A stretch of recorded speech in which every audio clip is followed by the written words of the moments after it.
नमस्कार दोस्तों, आपका स्वागत है doctor Dinesh Kumar Pande study channel पर।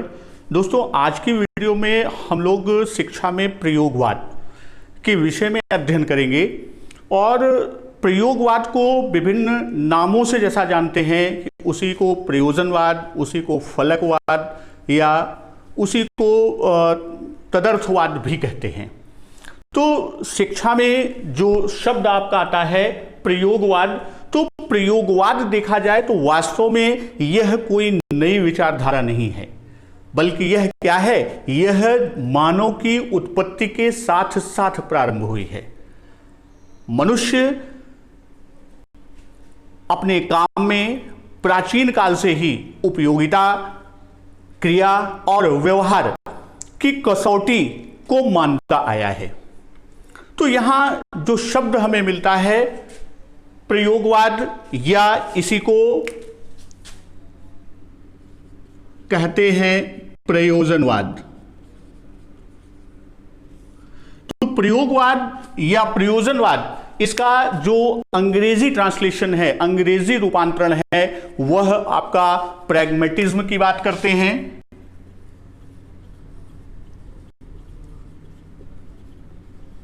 तो प्रैग्मेटिज्म शब्द जो है वह ग्रीक शब्द से उसकी उत्पत्ति मानी गई।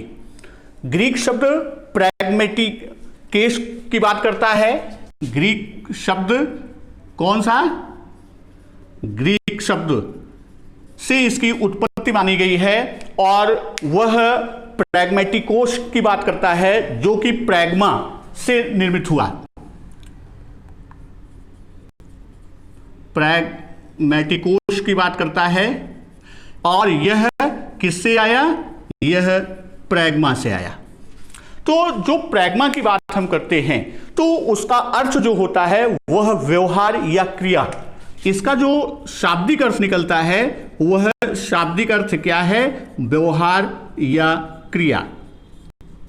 तो यहां जब हम व्यवहार या क्रिया की बात करते हैं, वहीं दूसरी तरफ हम बात करते हैं जो प्रैग्मेटिज्म की बात करते हैं, इसकी उत्पत्ति लैटिन भाषा से भी मानी जाती है। किससे? लैटिन भाषा। और लैटिन भाषा से जो उत्पत्ति की बात हम करते हैं उसे प्रैग्मेटिसिस के नाम से जानते हैं।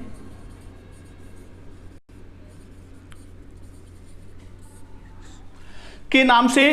तो उसका भी जो आशय होता है वह क्या है? इसका आशय भी क्या प्रदर्शित करता है? व्यवहारिकता की। तो जब हम इस व्यवहारिकता की बात करते हैं तो इन दोनों से, चाहे ग्रीक शब्द की बात करें या लैटिन भाषा की बात करें, इन दोनों के आधार पर यदि हम प्रयोगवाद या प्रयोजनवाद की उत्पत्ति की जो बात करते हैं, प्रयोगवाद या प्रयोजनवाद, तो यहां जो प्रयोगवाद या प्रयोजनवाद है, इसी व्यवहारिकता के कारण अर्थात उसकी उपयोगिता के कारण यहां जो कहा गया, कुछ विद्वानों ने इसे फलकवाद के नाम से भी पुकारा। यहां जो आपका प्रयोगवाद या प्रयोजनवाद है, इसमें किन दो चीजों की बात की गई? एक की बात की गई व्यवहारिकता की और दूसरी उपयोगिता। एक जिस पर प्रमुख रूप से बल दिया गया व्यवहारिकता और दूसरा जिस पर बल दिया गया उसे उपयोगिता। अर्थात इन दोनों पर क्या किया गया? इन दोनों पर विशेष बल दिया जाता है। कुछ विद्वान जैसे अभी बात किया, इसे हम क्या कहते हैं? इसे फलकवाद के नाम से भी बुलाते हैं। फलकवाद। इसे फलकवाद क्यों कहते हैं? यदि हम बात करें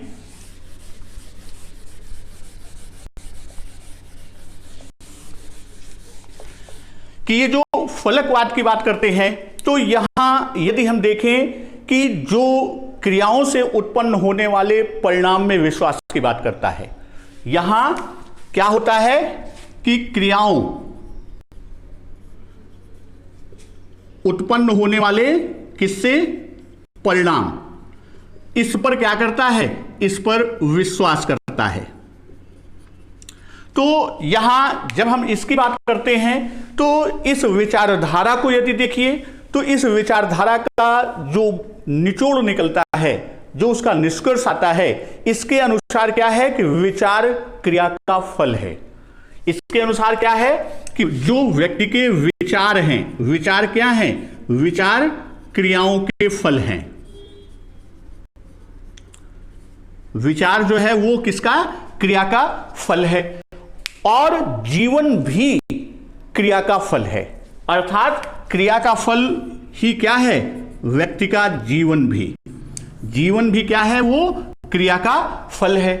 तो इस तरह जब वो फल पर आधारित हम बात करते हैं, यानी विभिन्न क्रियाओं के परिणामों या विभिन्न क्रियाओं के फलों पर आधारित, तो इसे नाम दिया गया, इसके आधार पर विद्वानों ने कहा कि यह फलकवाद है, अर्थात फलकवाद का नाम दिया। तो शिक्षा में इसे प्रगतिवादी विचारधारा के रूप में जानते हैं। शिक्षा में इसे, ये जो संपूर्ण रूप है, इसे किस रूप में जानते हैं, इसे प्रगतिवादी विचारधारा के रूप में जानते हैं। तो यदि इस विचारधारा की बात करें तो इस विचारधारा के अनुसार सार्वभौमिक या सार्वकालिक सत्य नहीं है।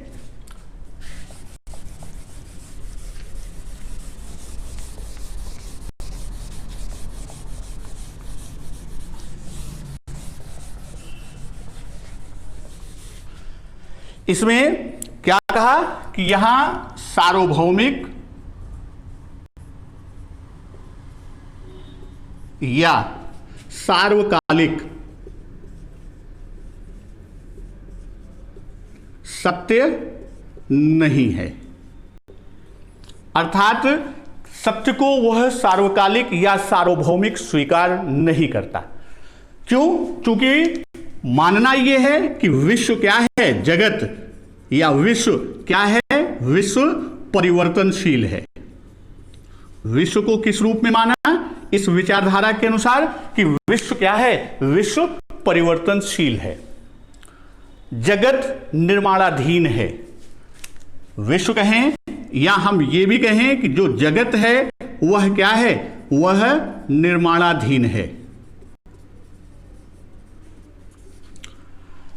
तो जब विश्व या जगत परिवर्तनशील है, विश्व या जगत निर्माणाधीन है, तो उसका क्या होता है, उसका सतत निर्माण हो रहा है।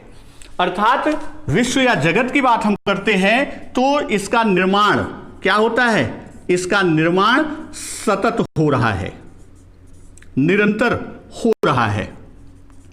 तो जब वह उसके सततता या निरंतरता के निर्माण की बात करता है तो स्वाभाविक है कि वह सत्य सार्वकालिक या सार्वभौमिक नहीं हो सकता। वही इस विचारधारा के अनुसार कि अनुभव से परे कोई भी वस्तु नहीं है। इस विचारधारा के अनुसार बात आई कि अनुभव से परे अर्थात कोई भी चीज है वह अनुभव पर ही आधारित है। अनुभव से परे कोई भी वस्तु नहीं है। अर्थात यथार्थ अनुभव, जो यथार्थ है वह यथार्थ क्या है, वह यथार्थ अनुभव की वस्तु है। यानी जो सत्य की बात करते हैं, यथार्थ की बात करते हैं, वह किसकी वस्तु है, अनुभव की वस्तु है। तो सत्य अनुभवजन्य होता है, अनुभव के आधार पर ही सत्य का जन्म होता है, और अनुभव किसके द्वारा मिलता है, इंद्रियों द्वारा प्राप्त होता है। और इस आधार पर ज्ञान का स्रोत क्या है, ज्ञान का स्रोत इंद्रियां हैं। तो यहां यह बताया कि ये अनुभव और यथार्थ किसके आधार पर चला, इसका स्रोत क्या है, इंद्रियां हैं। इंद्रियां क्या काम करती हैं, इंद्रियां स्रोत का काम करती हैं। तो आगे की बात हम करते हैं प्रयोगवाद या प्रयोजनवाद का विकास। प्रयोगवाद या प्रयोजनवाद का विकास।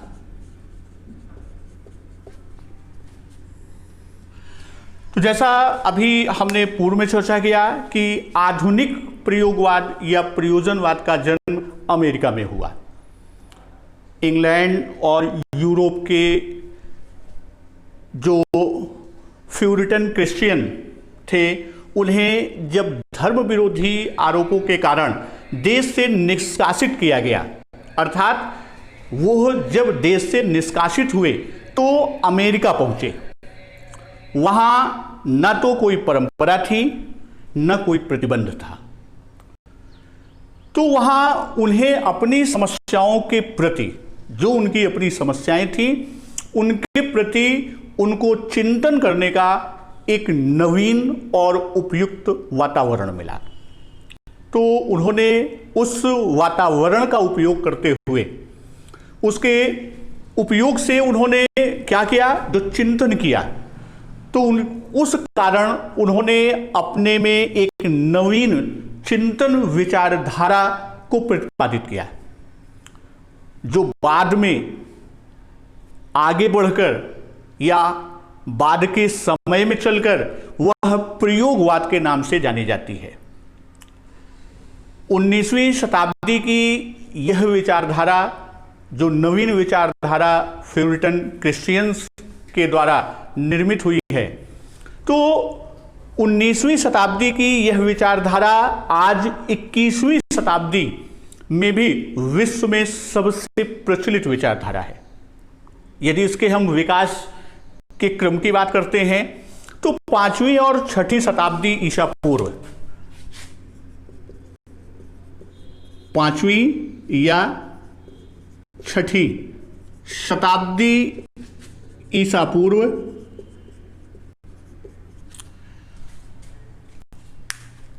हेराक्लिटस के विचारों में प्रयोगवाद की झलक मिली। हेराक्लिटस महोदय के विचारों में इस विचारधारा की झलक मिलती है, अर्थात प्रयोजनवाद या प्रयोगवाद की झलक दिखती है। हेराक्लिटस महोदय का मानना था कि वास्तविक चीजें परिवर्तनशील हैं। इनका मानना क्या था? इनका मानना यह था कि जो वास्तविक चीजें हैं वह क्या है? वह परिवर्तनशील हैं। वास्तविक चीजें कैसी हैं? परिवर्तनशील हैं। तो यह जब वास्तविक चीजें परिवर्तनशील हैं तो शाश्वत सत्य नहीं हो सकता। इस आधार पर यह कहा जा सकता है कि शाश्वत सत्य नहीं हो सकता।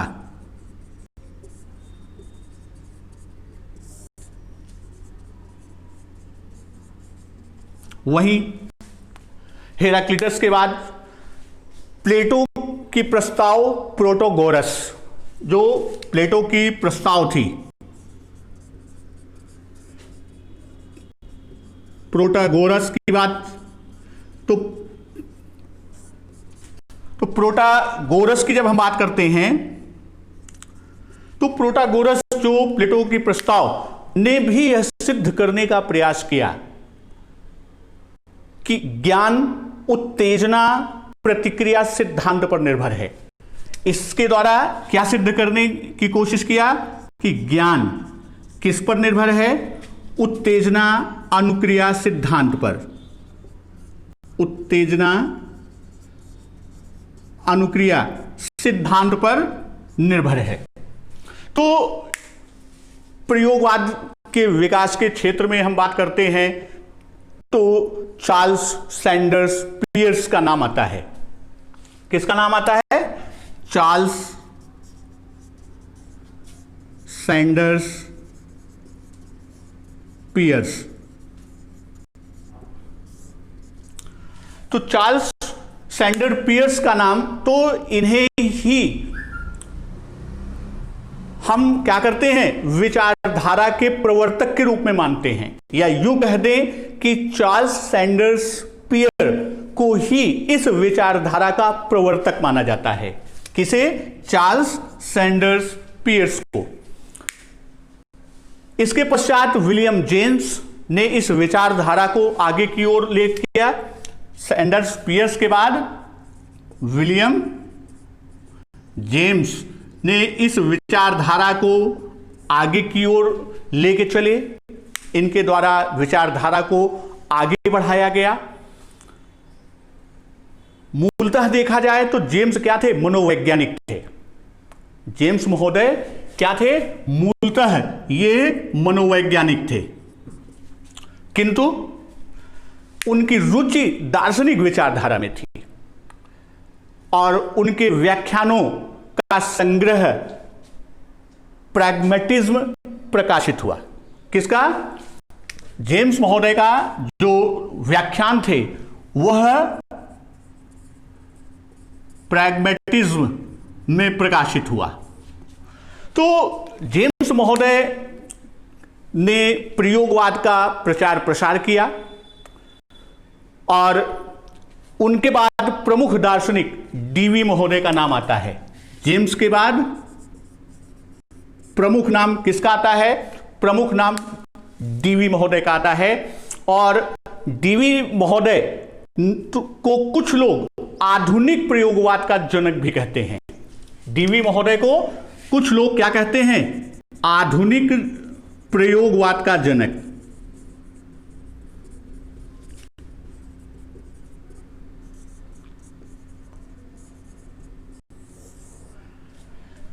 तो जो आधुनिक विचारधारा प्रयोगवाद की आई, उसके जनक के रूप में माना किसे? अधिकांश दार्शनिकों ने इन्हीं अर्थात जॉन डीवी महोदय को माना। डीवी महोदय के दृष्टिकोण में वैज्ञानिकता और सामाजिकता के विचारों को ज्यों का त्यों स्वीकार तो नहीं किया, उन्होंने व्यवहारिक दृष्टिकोणों में, डीवी महोदय ने व्यवहारिक दृष्टिकोण में वैज्ञानिकता और सामाजिकता का एक अद्भुत समन्वय प्रस्तुत किया। सामाजिक मन को, जो सोशल सोल की बात किया, सामाजिक मन की बात की, तो वह सामाजिक मन को डीवी ने सभी चीजों का मानदंड माना। डीवी महोदय ने सभी चीजों पर अनुभव और प्रयोग की बात कही। ये तो पाश्चात्य दार्शनिकों में प्रयोजनवाद या प्रयोगवाद की विचारधारा की बात हुई। भारतवर्ष में भी प्राचीन वैदिक काल से इस विचारधारा का कोई महत्व तो नहीं मिलता। क्यों? क्योंकि उस समय का जो समाज था वह आध्यात्मवादी था, जो कि उपयोगिता की कसौटी पर सत्य को नहीं कसता था। यदि हम बात करें भगवान श्री कृष्ण को, इस विचारक या इस विचारधारा में आज के विचारक प्रयोगवादी मानते हैं, जिसका प्रमाण महाभारत युद्ध के कुछ उदाहरणों से देते हैं। जैसे एक उदाहरण मैं दे रहा हूं, यदेवार्थ क्रियाकारी तदेव सन, अर्थात जो प्रयोजन सिद्ध करती हो वही सत्य है। अर्थात सत्यता की कसौटी पर वही सत्य है जो आपके प्रयोजन को सिद्ध करे। वही भगवान बुद्ध, अगर हम बौद्ध दर्शन की बात करें तो भगवान बुद्ध के मन या उनके अनुसार हम बात करें तो प्रत्येक वस्तु का यह गुण है। ये भगवान बुद्ध का मत है कि प्रत्येक वस्तु का यह गुण है कि उत्पत्ति सदैव किसी कारण पर निर्भर करती है। अर्थात कोई भी उत्पत्ति होगी उसके पीछे कारण छिपा होगा और स्वतः किसी कार्य को जन्म देती है। भगवान बुद्ध कहते थे कि परिवर्तन ही विश्व सत्ता का स्वाभाविक गुण है। तो यहां वस्तु पूर्ण रूपेण नित्य नहीं होता।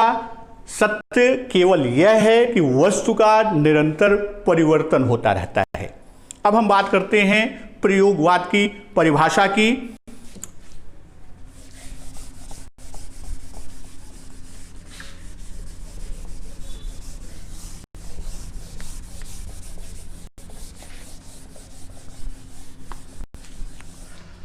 तो जो प्रयोगवाद की विचारधारा है या प्रयोगवादी दर्शन की बात हम करते हैं, तो प्रयोगवादी दर्शन में दो चीजों को प्रधानता दी गई है।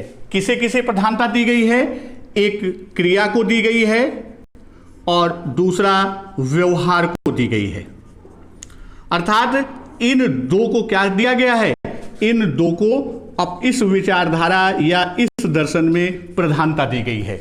तो यहां सबसे पहले हम विलियम जेम्स की परिभाषा को लेते हैं। तो विलियम जेम्स ने कहा है कि फलकवाद मस्तिष्क का एक स्वभाव है, एक अभिवृत्ति है। यह विचार और सत्य की प्रकृति का सिद्धांत है और अंततः यह वास्तविकता के बारे में खोज का सिद्धांत है। वही रॉस महोदय ने कहा, प्रयोगवाद अनिवार्यतः एक मानवतावादी दर्शन है जो मानता है कि मानव बीच में अपने मूल्यों का निर्माण करता है। मानव किसके बीच? मानव क्रियाशीलता के बीच अपने मूल्यों का निर्माण करता है और वास्तविकता का निर्माण होता रहता है और भविष्य में उसकी पूर्ति की संभावना बनी रहती है। तो ये परिभाषा रॉस महोदय ने दिया, जिसमें उन्होंने मानवतावादी दर्शन को अनिवार्य तत्व के रूप में स्वीकार किया और यह माना कि मानव अपनी क्रियाशीलता के बीच में, अर्थात उस प्रक्रिया, जो भी वो क्रिया क्रियान्वित कर रहा है, उस प्रक्रिया के बीच में ही वह अपने मूल्य को निर्मित करता है और वास्तविकता का निर्माण होता रहता है। वही अगली परिभाषा हम प्रैक महोदय की लेते हैं।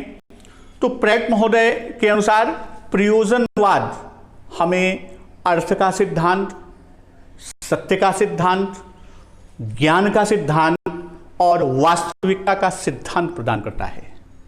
तो यदि हम देखें तो विलियम जेम्स महोदय, रॉस महोदय और प्रैक महोदय की परिभाषा, तो इन परिभाषाओं के आधार पर कुछ महत्वपूर्ण बिंदु निकल के आते हैं। जैसे सबसे पहला क्या आता है कि प्रयोगवाद क्या है? प्रयोगवाद मानवतावादी दर्शन है।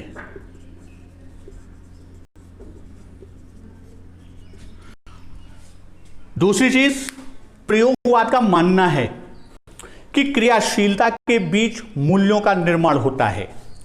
दूसरी चीज क्या मानता है? कि क्रियाशीलता के बीच क्या होता है? मूल्य निर्माण होता है। वहीं सत्य अंतिम सत्य नहीं होता, वरन यह सदा निर्माण की अवस्था में रहता है। प्रयोगवाद उपयोगिता पर बल देता है। मूल्य की कसौटी उसकी उपयोगिता है। मनुष्य अनुभव के फलस्वरूप सत्य की खोज करता है। प्रयोगवाद का मानना है कि संपूर्ण संसार या जगत परिवर्तनशील है। संसार में अनुभव से परे कोई भी वास्तविकता नहीं है। संसार अपूर्ण एवं अनियमित है। अंधविश्वासों को दूर करने के लिए विज्ञान आवश्यक है। सत्य वैयक्तिक एवं सामाजिक वस्तु है और सत्य केवल व्यवहारिक परिणामों से ही जाना जा सकता है। और मूलतः प्रयोगवाद या प्रयोजनवाद विचारों के अर्थ को निर्धारित करने वाली विधि है और व्यक्ति या समाज या संसार या जगत संपूर्ण ज्ञान अनुभव में निहित मानता है।